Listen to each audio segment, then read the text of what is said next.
Et je vous invite tout d'abord à écouter ce reportage réalisé par Aïssa Khrichi. Reportage.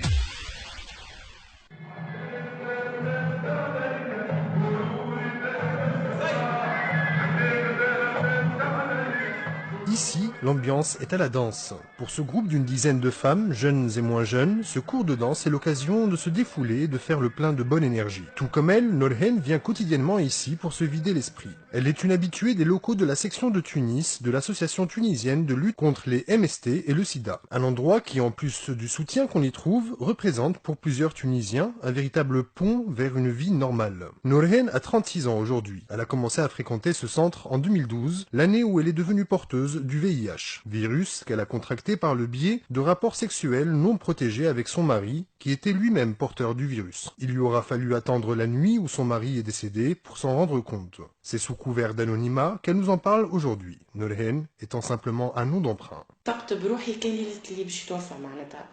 عرفت معناتها جاني الطبيب قال لي باش يلزمك تعمل تحاليل والكل راهو راجلك عنده كذا وكذا والكل مشيت حكيت معاه.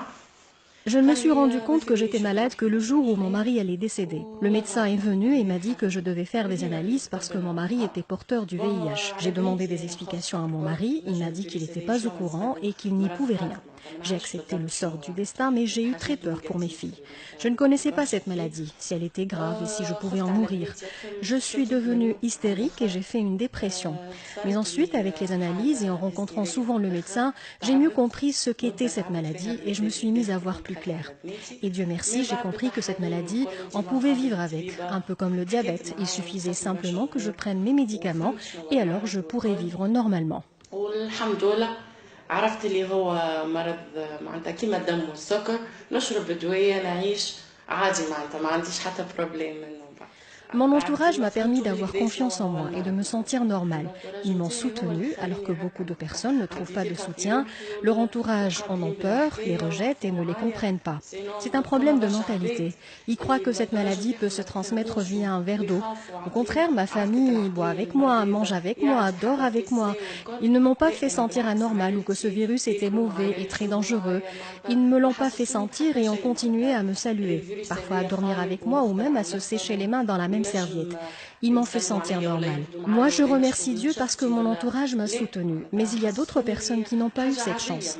Certains vivent des situations très délicates, leur famille les rejette et les met à la rue.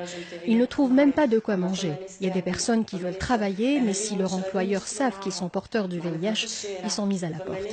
Ce sont des gens qui ont besoin d'être soutenus financièrement pour qu'ils puissent créer leur propre projet. Il faut absolument que l'État leur trouve une solution. ما نخافش كيفاش تخدم خاطر فيقوا بهم يطردوهم من خدمهم معناتها ناس تستحق انهم يدعموهم حتى في. Je crois que j'ai fait passer le message, j'avais besoin de vider mon cœur, j'ai tellement vu de malheur, j'aimerais tellement qu'on les aide.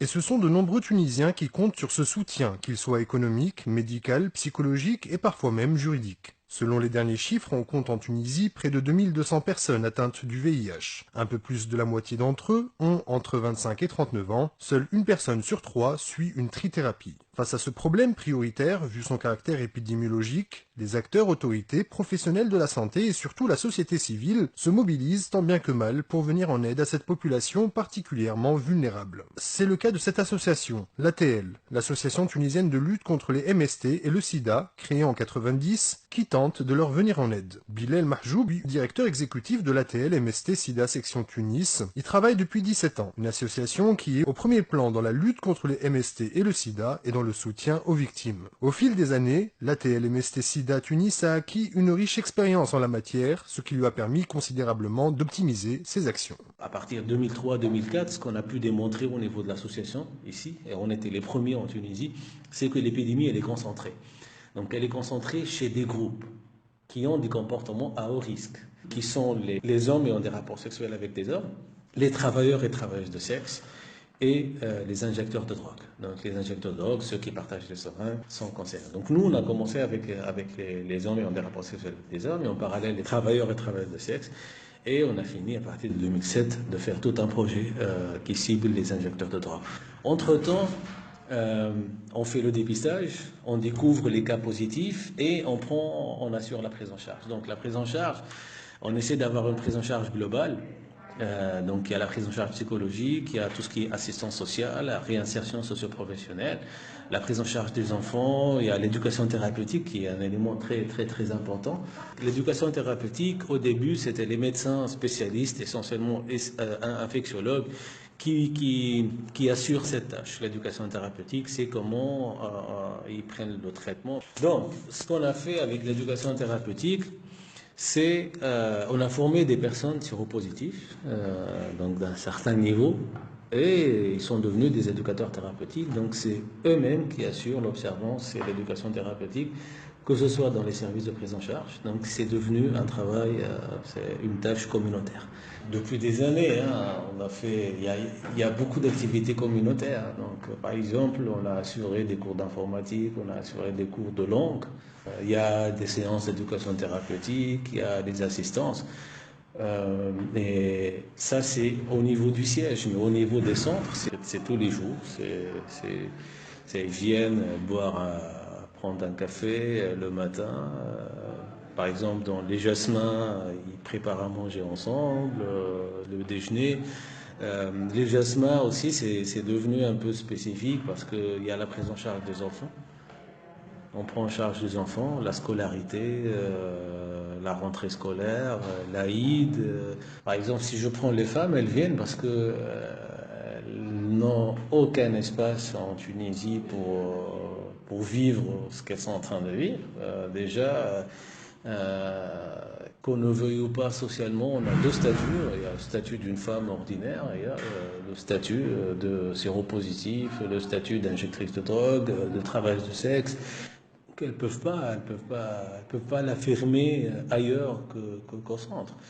Les hommes sont eux aussi tout autant touchés par le VIH. Youssef, qui a souhaité préserver son anonymat, nous en a parlé. Il a aujourd'hui 50 ans. Il a contracté le virus du VIH suite à un rapport sexuel non protégé lorsqu'il était en Italie.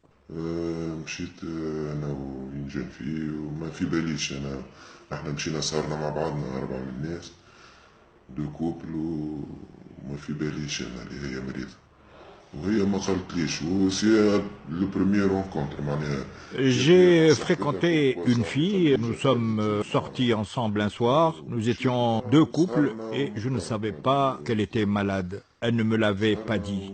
C'était notre première rencontre. Elle était venue avec son ami et moi avec le mien. Nous avons passé la soirée ensemble et vous connaissez la suite. Le lendemain matin, mon ami est venu me voir pour me prévenir qu'elle était porteuse du VIH. Je lui ai répondu que je n'en savais rien et lui ai demandé pourquoi elle ne me l'avait pas dit plus tôt. Elle m'a dit qu'elle n'avait pas réalisé ce qui allait se passer.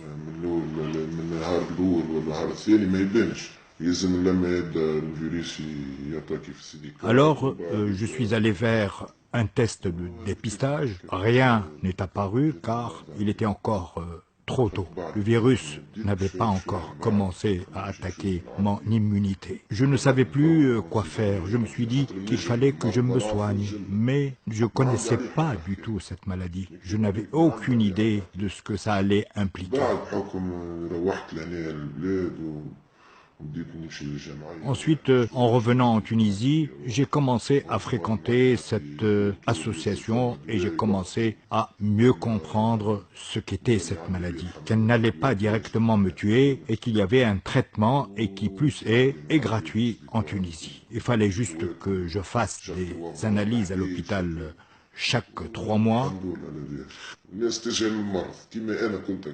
Les gens ignorent cette maladie, tout comme moi par le passé. Je voyais mal ces malades pour ne pas mentir. Aujourd'hui, je comprends qu'on me regarde mal. Je comprends ces personnes. Je me dis qu'ils ne connaissent pas vraiment cette maladie et que s'ils la connaissaient vraiment, ils ne me regarderaient pas comme ça. C'est comme cela que ça se passe dans notre société. Le malade ne sait pas se comporter avec les gens et les gens ne savent pas se comporter avec le malade. المريض ما يفهمش كيفاش يتعامل مع الناس معناها واللي مش مرضى ما يفهموش كيفاش يتعاملوا معنا. Youssef participe désormais à de nombreuses actions de sensibilisation depuis qu'il a rejoint en 2009 l'association tunisienne de lutte contre les MST et le sida. C'est pour lui, en quelque sorte, un nouveau départ. De nombreux Tunisiens et Tunisiennes ont réussi à retrouver une vie normale, même en étant porteurs du VIH. Dans un grand nombre de cas, un traitement régulier permet de vivre avec la maladie et même, dans certaines situations, d'avoir des enfants sans aucun risque pour leur santé. Dr Hanen Tiwiri Benaïssa, chef de service des maladies infectieuses au CHU de la Rabta et professeur de médecine à la faculté, vient justement d'avoir l'opportunité, peu avant cette interview, de voir l'une de ses patientes accoucher d'un magnifique bébé et qui plus est, en très bonne santé. Une scène motivante pour tout le staff médical qui n'est pas prêt de l'oublier de sitôt. Il faut dire que les autorités ne lésinent pas sur les moyens à déployer pour lutter contre la maladie. Les traitements de base sont d'ailleurs totalement pris en charge, à savoir la trithérapie. Un traitement qui peut s'avérer très efficace si toutes les conditions sont réunies. On a d'excellents résultats avec cette trithérapie. C'est un traitement à vie. Les antirétroviraux ne tuent pas le virus. Ce sont des virostatiques. Ce ne sont pas des virucides. Ils ne tuent pas le virus, mais ils bloquent sa multiplication. Donc, c'est-à-dire que le malade doit absolument prendre de façon régulière, de façon disciplinée, son traitement. Parce que pour peu qu'il ne prenne pas son traitement pendant un jour pour certaines molécules, voire deux, voire pendant quelques temps, s'il y a une mauvaise observance, eh bien le risque de résistance est là. Il y a un problème de résistance, s'il arrive qu'on ait des résistances, et ça nous est arrivé, hein, pour une raison ou pour une autre, on va vers ce qu'on appelle les anti-intégrases, qui sont des molécules qui sont quand même relativement chères par rapport à ce traitement dit de première intention, encore de première ligne. On s'est rendu compte qu'on a quand même pris en charge pratiquement 1200 à peu près personnes donc, vivant avec le VIH. Bon, c'est vrai, il y a les décédés, il y a ce qu'on appelle les perdus de vue, donc, il y a des décès. Alors, pour le mode de transmission, c'est la voie sexuelle essentiellement. La voie sexuelle, vous avez l'hétérosexualité, il y a une petite portion de MSN, et puis en plus, ce qui nous embête, c'est la voie intraveineuse, c'est l'usage de drogue par voie intraveineuse. Alors, vous vous rendez compte, dans notre population, 30% à peu près ont contracté le VIH via cet usage de drogue par voie intraveineuse. Une personne sur trois, ce qui est une calamité. Et le problème, c'est que au sein de cette population, je dirais UDI et VIH, eh ben, pratiquement plus que 80% sont aussi porteurs du virus d'hépatite C. Donc ce sont des personnes qui sont triplement atteintes, le VIH, l'hépatite C, enfin doublement atteinte, vous pouvez avoir aussi l'hépatite B via les rapports sexuels, etc. Pour Dr Tiwiri Benaïssa, le véritable nerf de la lutte contre le VIH est avant tout la prévention et la sensibilisation. Elle estime qu'à ce niveau, tout le monde a un rôle essentiel à jouer, mais elle déplore le fait que malheureusement, les médias ne s'en soucient que trop rarement. Vous êtes là pour le 1er décembre. Moi, j'aurais souhaité que vous soyez là toute l'année. En tant que média, il faut vraiment faire de la médiatisation, multiplier les séances de sensibilisation à la radio, à la télé, et ne pas se cantonner au 1er décembre pour parler des personnes vivant avec le VIH. Car oui, effectivement, la lutte contre le VIH n'est pas et ne doit pas être le combat que d'une seule journée. En attendant, le dépistage reste l'outil de prévention majeur pour contrôler l'épidémie. C'est un défi crucial que les autorités, mais surtout la société civile, tentent jour après jour de relever.